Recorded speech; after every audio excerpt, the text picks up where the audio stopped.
Specialist, People and Places, presented by iMinds.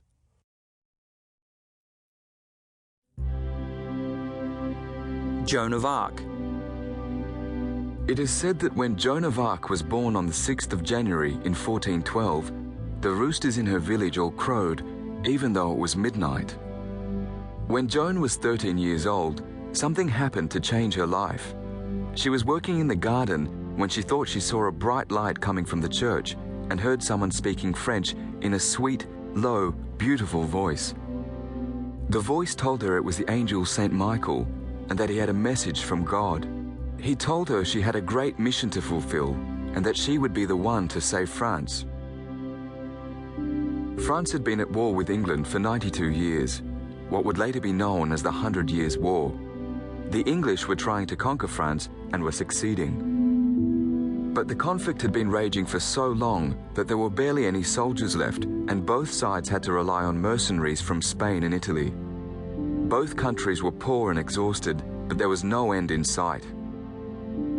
After a particularly violent attack on Joan's village, her voices gave her a new message. They told her the only way for France to win the war was if Charles VII was crowned king at Rheims, and the only way to get him there was to raise the siege at Orléans, an important city on the Loire River. Theories about the cause of Joan's visions include schizophrenia, epilepsy, or hallucinations caused by ergot, a kind of fungus that grew on rye that was chemically similar to LSD. Another theory suggests Joan had tuberculosis of the brain from drinking unpasteurized cow's milk. Joan ran away from home at the age of 15. She made her way to Vaucouleurs, where she convinced a noble named Jean de Metz to escort her to Chinon, where Charles VII was living. She also asked Jean de Metz to provide her with men's clothing, as well as it being a more practical and comfortable attire for long journeys on horseback.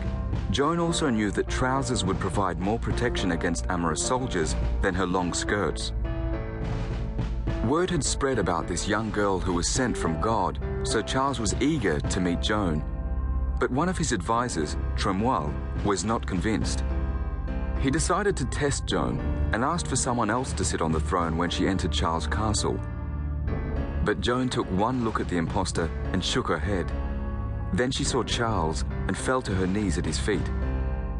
She and Charles then went and had a secret council where she convinced him to let her lead an army to Orléans. Joan also had a vision about a sword under St. Catherine's Church in Fierbois. Sure enough, when a soldier dug up the ground behind the altar, a sword was found, which Joan claimed as her own.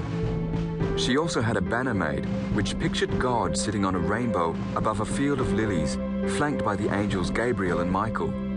Properly attired, she and the army marched towards Orléans. The Loire River was the boundary between the English-controlled land to the north and the French territories to the south.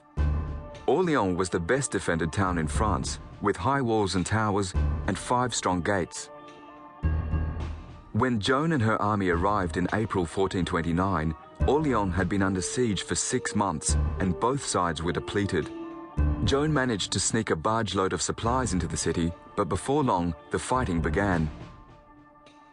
Just before noon on the 3rd day of battle, Joan was shot in the shoulder by an arrow.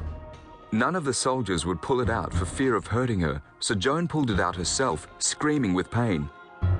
Joan rested and prayed in a vineyard for half an hour, then leapt back on her horse and returned to the battle. The English were terrified to see her again, with no evidence of her wound. 3 hours later, Joan rode her horse across the drawbridge into the city of Orléans. She was a hero. The army rode north towards Rheims, taking back the towns of Jargeau, Beaugency, and Troyes. Charles was crowned King of France in July, and he ennobled Joan as a reward and presented her with her own coat of arms. But Joan wasn't finished. She wanted to march on to Paris and destroy the English for good, even though her voices had not instructed her to. She and Charles argued over what to do next, and finally, she convinced him to let her attack Paris. For the first time in Joan's life, she lost a battle. Shot by another arrow, Charles had her removed from the battlefield and ordered the army to retreat. Joan would never win another battle. To keep listening to this audiobook, I've left you a link in the description so you can do it at no cost thanks to Audible's 30-day free trial.